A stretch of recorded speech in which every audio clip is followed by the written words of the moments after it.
বিশ্ব সংবাদে আপনাদের স্বাগত। শুরুতেই সংবাদ শিরোনাম, পরে বিস্তারিত। মার্কিন যুক্তরাষ্ট্রের অবৈধ সন্তান দখলদার ইহুদিবাদী ইসরায়েলের সময় ফুরিয়ে আসছে। যেসব দেশ মার্কিন যুক্তরাষ্ট্রের সাথে তাল মিলিয়ে ইসরায়েলকে সহযোগিতা করছে, প্রত্যেকেই লক্ষ্যবস্তু হচ্ছে মুসলিম শক্তিধর দেশগুলোর হামলার। এবার আমাদের হাতে এসেছে গুরুত্বপূর্ণ সংবাদ। ফিলিস্তিনি পপুলার ফ্রন্টের হুঁশিয়ারি, গাজায় ব্রিটিশ সেনা মোতায়েন হলে তারা লক্ষ্যবস্তুতে পরিণত হবে। এরপর জানিয়ে দেব, গাজা যুদ্ধে নিহতের সংখ্যা বেড়ে দাঁড়িয়েছে 34,535 জনে। এরপর জানাবো, ইসরায়েলি পণ্য বয়কট, মালয়েশিয়ায় কেএফসির শতাধিক আউটলেট বন্ধ। জানাবো, ইরানের পরমাণু কর্মসূচি আশীর্বাদ নাকি অভিশাপ।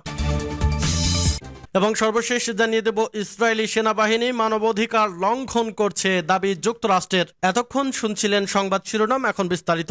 অনুরোধ থাকবে ভিডিওটিতে একটি লাইক দিন, কমেন্টস করে জানিয়ে দিন আপনি কোন জেলা থেকে বা কোথা থেকে এই সংবাদটি শুনছেন। ভিডিওটি শেয়ার করে দিন আপনার ফেসবুক সোশ্যাল মিডিয়ায়। ভিউয়ার্স, আজকের সংবাদের সব থেকে গুরুত্বপূর্ণ বিষয় হচ্ছে দখলদার ইহুদিবাদী ইসরায়েলকে সমর্থন দেওয়ার কারণে মার্কিন যুক্তরাষ্ট্র এবং পশ্চিমারাও এখন ধ্বংসের মুখে। কারণ ফিলিস্তিনি মুসলিমদের স্বাধীন করার জন্য মুসলিম বিশ্বের শক্তিধর দেশগুলো একজোট বেঁধেছে, আর সেই সাথে বিশ্বের পরমাণু শক্তিধর দেশ রাশিয়া, চীন এবং কিম জং উনের দেশ একসাথে পশ্চিমাদের বিরুদ্ধে যুদ্ধে নেমেছে। ইরান ইতোমধ্যেই ইসরায়েল জুড়ে হামলা চালিয়ে ইসরায়েলকে দিশেহারা করে দিয়েছে। সেই থেকেই ইসরায়েল এখন যুদ্ধে হতাশ হয়ে পিছু পা হচ্ছে। এরপরেই হুঙ্কার দিচ্ছে তুরস্ক। সব মিলিয়ে ইসরায়েলের সময় ফুরিয়ে আসছে। ইনশাল্লাহ ফিলিস্তিন অচিরেই স্বাধীন মুসলিম রাষ্ট্রের স্বীকৃতি পাবে আর লেজ গুটিয়ে পালাবে ইসরায়েল। এতে আপনার মতামত কি? কমেন্টস করে লিখে জানান। গাজায় ব্রিটিশ সেনা মোতায়েন হলে তারা লক্ষ্যবস্তুতে পরিণত হবে। ফিলিস্তিনের popular front for the liberation of Palestine সতর্ক করে বলেছেন, যদি গাজা উপত্যকায় ব্রিটিশ সেনা মোতায়েন করা হয় তাহলে তাদেরকে লক্ষ্যবস্তুতে পরিণত করা হবে। সামা নিউজের তথ্য অনুসারে পিএফএলপি এক বিবৃতিতে বলেছে, গাজা উপত্যকার ভূমি অথবা উপকূল জুড়ে ব্রিটেন কিংবা যে কোনো দেশকে সেনা মোতায়েনের ব্যাপারে সতর্ক করা হচ্ছে। গাজা উপত্যকায় ব্রিটিশ সেনা মোতায়েন করার পরিকল্পনা নেওয়ার কারণ হচ্ছে তাদের উপনিবেশবাদী চিন্তা ভাবনা এবং দখলদার ইসরায়েলের নিরাপত্তা দেওয়া। পিএফএলপি তাদের ওই বিবৃতিতে বলেছে, যেসব দেশ আমাদের জনগণকে সাহায্য করতে চায় তাদেরকে প্রথমে ইসরায়েলি সেনাদের হামলা থামানোর জন্য চাপ সৃষ্টি করতে হবে, অবরোধ ভাঙতে হবে এবং গাজার লোকজনের তত্ত্বাবধানে সমগ্র গাজা উপত্যকায় ত্রাণ সামগ্রীর অবাধ প্রবেশাধিকার দিতে হবে। গাজা যুদ্ধে নিহতের সংখ্যা বেড়ে দাঁড়িয়েছে 34,535 জনে। ফিলিস্তিনের অবরুদ্ধ গাজায় গত অক্টোবর থেকে প্রায় 7 মাস ধরে ইসরায়েলি অব্যাহত হামলায় নিহতের সংখ্যা দাঁড়িয়েছে 34,535 জন। হামাস পরিচালিত গাজার স্বাস্থ্য মন্ত্রণালয় মঙ্গলবার এক বিবৃতিতে এ তথ্য জানিয়েছে। গত 24 ঘন্টায় ইসরায়েলি হামলায় আরো 47 জন ফিলিস্তিনি নিহত হয়েছেন বলেও জানিয়েছে মন্ত্রণালয়টি। মন্ত্রণালয়ের বিবৃতিতে আরো বলা হয়, গত 7 অক্টোবর ইসরায়েলে হামাসের হামলার মধ্য দিয়ে এই যুদ্ধ শুরু হওয়ার পর থেকে এ পর্যন্ত গাজায় মোট 77,704 জন আহত হয়েছে। গাজায় বিধ্বস্ত ভবনগুলোর নিচে চাপা পড়েছে 10,000-এর বেশি লাশ। গাজায় বিধ্বস্ত ভবনগুলোর নিচে চাপা পড়েছে 10,000-এর বেশি লাশ, যার ফলে নানান ধরনের রোগব্যাধি ও মহামারী বিস্তার লাভের আশঙ্কা করা হচ্ছে। মঙ্গলবার গাজার বেসামরিক প্রতিরক্ষা সংস্থা এক এক্স বার্তায় একথা জানিয়েছে। এতে বলা হয়েছে, ইসরায়েলি আগ্রাসনে বিধ্বস্ত হয়েছে গাজার শত শত ভবন। এসব ভবনের ধ্বংসস্তূপের নিচে চাপা পড়ে নিখোঁজ রয়েছে 10,000-এর বেশি ফিলিস্তিনি। তাদের লাশ থেকে নানান ধরনের রোগ ব্যাধি ও মহামারী বিস্তার হতে শুরু করেছে। বিশেষ করে গ্রীষ্ম শুরু হয়ে যাওয়া এবং তাপমাত্রা বৃদ্ধির কারণে লাশে দ্রুত পচন ধরে যাচ্ছে। ইসরায়েলি পণ্য বয়কট, মালয়েশিয়ায় কেএফসির শতাধিক আউটলেট বন্ধ। মালয়েশিয়ায় সাময়িকভাবে 100টির বেশি আউটলেট বন্ধ করে দিয়েছে মার্কিন ফাস্টফুড চেইন কেএফসি।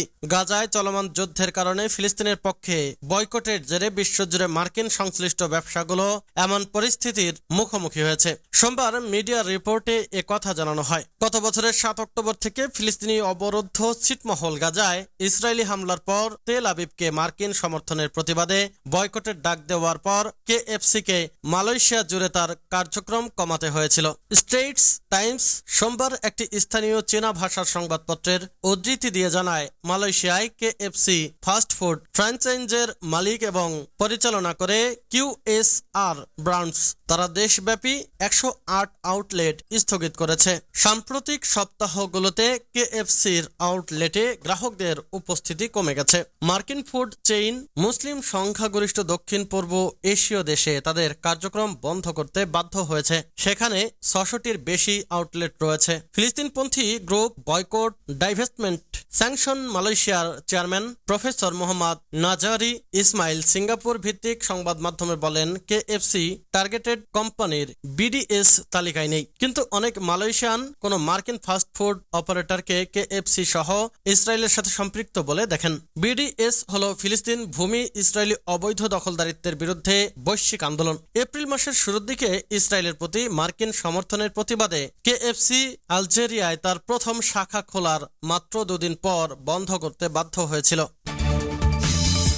ইরানের পরমাণু কর্মসূচি আশীর্বাদ নাকি অভিশাপ? The world will remember this day. পরমাণু বোমার জনক হিসেবে পরিচিত ডক্টর জে রবার্ট ওপেনহেইমারের এমন স্বীকৃতি বিশ্ববাসী স্মরণ করছে ভিন্নভাবে। 1945 সালের 6 আগস্ট জাপানের হিরোশিমায় পরমাণু বোমা ফেলার মধ্য দিয়ে মানব সভ্যতার ইতিহাসে যে জঘন্যতম ঘটনা সংগঠিত হয় তার স্মরণে সারা বিশ্বে পালিত হয় হিরোশিমা দিবস। এবছর সেরা ছবি সহ 7 বিভাগে অস্কার জেতা পরিচালক ক্রিস্টোফার নোলানের ওপেনহেইমার্স কল্যাণে বিশ্ববাসী আরো ভালোভাবে জেনেছেন বিশ্ব রাজনীতিতে নিরঙ্কুশ ক্ষমতা অর্জনের ক্ষেত্রে পরমাণু বোমার গুরুত্ব কতখানি, জেনেছেন এই গণবিধ্বংসী অস্ত্র অর্জন করতে কতটা কাঠখড় পোহাতে হয়। পরমাণু বোমার এমন জনবিধ্বংসী ভূমিকার প্রেক্ষাপটে গত 21 এপ্রিল ইসরায়েলি সংবাদ মাধ্যম জেরুজালেম পোস্টের এক সংবাদ শিরোনামে বলা হয়, ইরান এরপর আঘাত আসতে পারে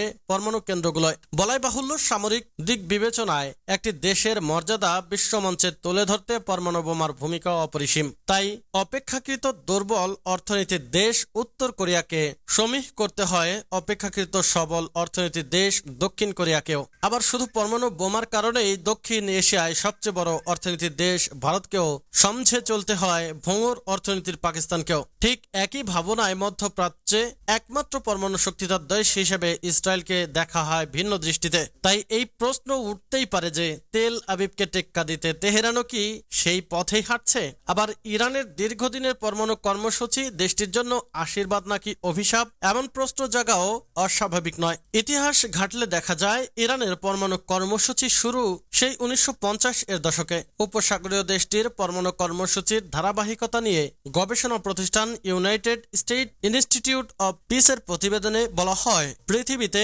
আরো কোনো দেশ যেন সভ্যতা বিনাশকারী পরমাণু বোমা তৈরি না করে। তাই হিরোশিমা ও নাগাসাকিকে ধ্বংসের পর যুক্তরাষ্ট্র ঘোষণা দেয় শান্তির জন্য পরমাণু কর্মসূচির। 1957 সালের 5 মার্চ এই কর্মসূচির অংশ হিসেবে ওয়াশিংটন ও তেহরান বেসামরিক পরমাণু সহযোগিতা চুক্তি সই করে। চুক্তি অনুসারে ইরানকে কারিগরি সহায়তা ও পরিশোধিত ইউরেনিয়াম সরবরাহ করে যুক্তরাষ্ট্র। এরপর 1959 সালে যুক্তরাষ্ট্র ও যুক্তরাজ্যের ঘনিষ্ঠ মিত্র ইরানের শাসক শাহ মোহাম্মদ রেজা পহলভি তেহরানে পরমাণু গবেষণা কেন্দ্র গড়ে তোলেন। 1967 সালে যুক্তরাষ্ট্র তেহরান পরমাণু কেন্দ্রে প্রথম গবেষণা রিঅ্যাক্টর পাঠায়। 5 মেগাওয়াট বিদ্যুৎ উৎপাদনে সক্ষম সেই রিঅ্যাক্টরটি এখনও কার্যকর। United states institute of piece এর তথ্য বলছে 1968 সালের 1 জুলাই ইরান পরমাণু নিরস্ত্রীকরণ চুক্তিতে সই করে। 1970 সালের ফেব্রুয়ারিতে দেশটির পার্লামেন্ট চুক্তিটির অনুমোদন দেয়।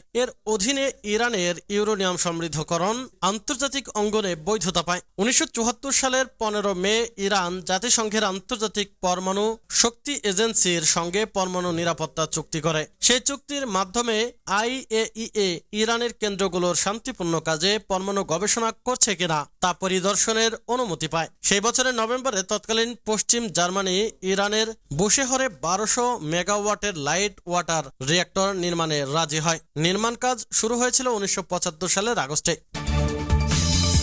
ইসরায়েলি সেনাবাহিনী মানবাধিকার লঙ্ঘন করছে দাবি যুক্তরাষ্ট্রের পক্ষ থেকে বলা হয়েছে ইসরায়েলি সেনাবাহিনীর 5টি ইউনিট মানবাধিকার লঙ্ঘন করছে। তবে ইসরায়েলি সেনাদের মানবাধিকার লঙ্ঘনের এই ঘটনা ঘটেছে গাজা ভূখণ্ডের বাইরে, সেই সঙ্গে সবগুলো ঘটনাই ঘটছে গাজায় চলমান যুদ্ধের আগে।